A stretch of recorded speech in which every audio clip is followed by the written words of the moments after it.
नमस्कार विद्यार्थी मित्र। अब हम व्याकरण विभाग में जो 10वां व्याकरण का जो स्थान है वह है क्रिया। तो क्रिया के बारे में जानेंगे। क्रिया किसे कहते हैं और क्रिया को हम वाक्य में किस तरह से प्रयोग करते हैं या वाक्य में कहाँ कहाँ पर कौन कौन सी क्रियाएं लिखी जाती हैं। तो क्रिया के बारे में थोड़ा बहुत आप जानते भी होंगे और नहीं जानते हो तो वो मैं आपको बताऊंगी। तो पहले हम क्रिया की व्याख्या देखेंगे कि उसकी परिभाषा क्या है। तो क्रिया जिस शब्द से किसी काम के करने या होने का पता चलता है उसे क्रिया कहते हैं। यहाँ पर व्याख्या में दिया है जिस शब्द से हमें किसी काम या होने का पता चलता है तो उसे हम क्रिया कहते हैं। हम कोई काम कर रहे हैं या हमें पता चल रहा है कि ये कार्य हो रहा है उसे हम क्रिया कहेंगे। उसका उदाहरण देखेंगे। राम मैदान में खेल रहा है। तो राम क्या कर रहा है? मैदान में खेल रहा है। खेल रहा है क्या है? वह क्रिया है। दूसरा उदाहरण है सूरज पूरब में निकल रहा है। मतलब सूरज कौन से निकल रहा है? पूरब से निकल रहा है। तो निकल रहा है वह क्या है? क्रिया है। विभा खाना पकाती है। मतलब यहाँ पर पकाती है वह भी एक क्रिया हो रही है। तो यह क्या कौन सी हो रही है? वर्तमान क्रिया है। पकाती है मतलब वर्तमान है।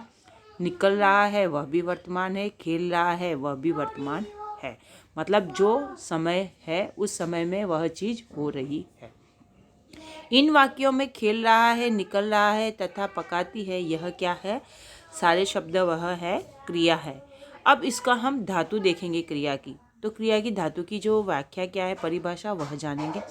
क्रिया के मूल रूप को धातु कहते हैं। मतलब जो क्रिया का मूल रूप है उसे हम क्या कहते हैं? धातु कहते हैं।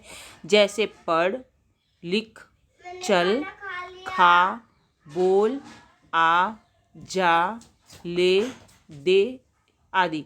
यह जो शब्द बता रहे हैं उदाहरण के तौर पे, यह क्या है? क्रिया के धातु के मूल रूप है।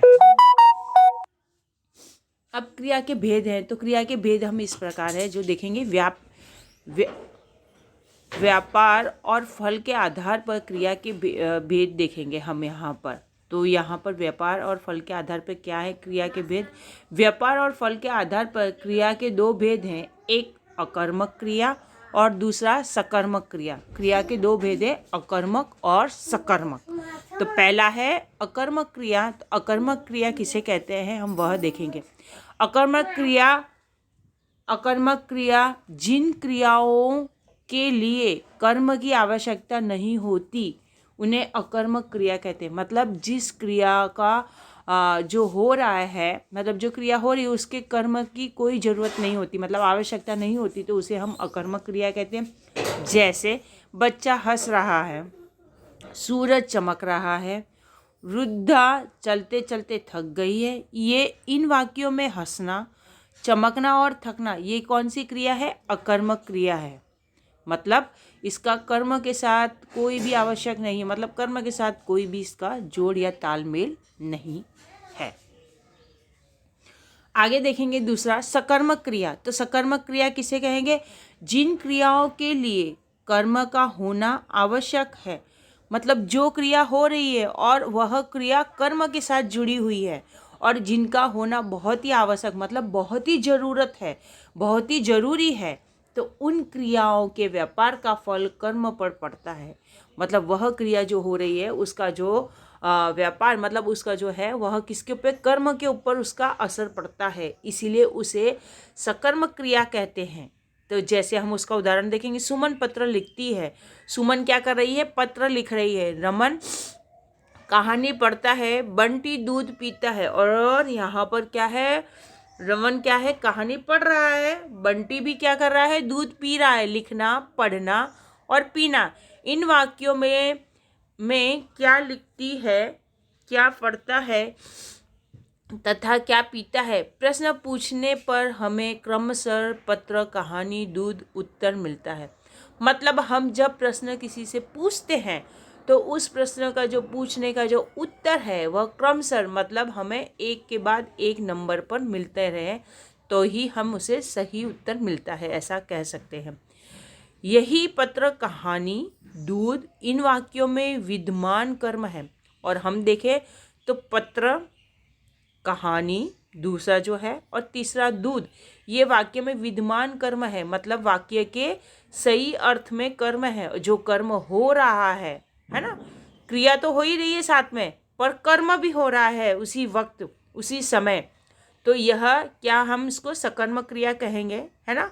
और सकर्मक क्रिया हम इसीलिए कहेंगे कि हर एक चीज़ अपने क्रम से, अपने नंबर से हो रही है। अतः लिखना, पढ़ना और पीना यहाँ सकर्मक क्रिया है। मतलब ये जो सकर्मक क्रिया है, लिखना, पढ़ना और पीना, ये सारी कौन सी क्रिया है? सकर्मक क्रिया है। अब हम आगे देखेंगे सकर्मक क्रिया के भेद। सकर्मक क्रिया के भेद हैं जिसमें एक कर्मक क्रिया, जिसमें है कुछ वाक्यों में एक कर्म होता है। मतलब कुछ वाक्य हमें ऐसे देखते हैं जिसमें एक ही कर्मक होता है। विशाल पतंग उड़ाता है, मतलब एक ही व्यक्ति है और वह कर्म कर रहा है। क्या कर रहा है? विशाल पतंग उड़ा रहा है। विपाशा चित्र बनाती है, तो विपाशा कौन है? कर्म करने वाली व्यक्ति है। कर्म और क्रिया दोनों, विपाशा क्या है? कर्म है, और क्रिया चित्र है। इन वाक्यों में पतंग तथा चित्र एक एक कर्म है, मतलब एक एक व्यक्ति कर रहे हैं। अतः ये वाक्य एक कर्मक क्रिया वाले कहते हैं। मतलब इसी वाक्य को हम एक कर्म, मतलब एक व्यक्ति एक कर्म कर रहा है, क्रिया हो रही है। एक व्यक्ति जो काम कर रहा है वह क्रिया हो रही है। समझ में आया? दूसरा देखेंगे द्विकर्मक क्रिया। मतलब कुछ वाक्यों में दो दो कर्म होते हैं। इनमें प्रयुक्त क्रिया को दुर्विकर्मक क्रिया कहते हैं। जैसे कि ग्वाला गाय को घास खिलाता है। मतलब ग्वाला क्या कर रहा है? ग्वाला और गाय दो जन हो गए, और क्या कर रहा है उसको? दूसरी क्रिया घास खिलाता है। ठीक है, तो यहाँ पर इन वाक्यों में दो कर्म है। गाय को सजीव गौण कर्म माना गया है, मतलब पर्ग सर्ग सहित है। दूसरा घास निर्जीव मुख्य कर्मक है। यहाँ पर पहला है गौण है, गाय गौण है, और यहाँ पर घास व निर्जीव है। सजीव और निर्जीव तो पता चलता है ना। सजीव माने जिसके अंदर जीव होना, और निर्जीव माने जिसके अंदर कोई जीव ना होना, कोई भी वह हलन चलन ना कर सके, तो वह है निर्जीव। घास मतलब मुख्य कर्मक है, और गाय है वह गौण है। तो यहाँ पे परसर्ग में गाय गौण में गिनी जाती है। तो यहाँ पर आपको समझ आया। यहाँ पर हमारा क्रिया का जो है वो विषय पूर्ण हुआ। और ये आपको ग्रामर की नोटबुक में लिखना है। अगर नहीं समझ में आता है तो आप मुझे प्रश्न पूछ सकते हो। नमस्कार विद्यार्थी।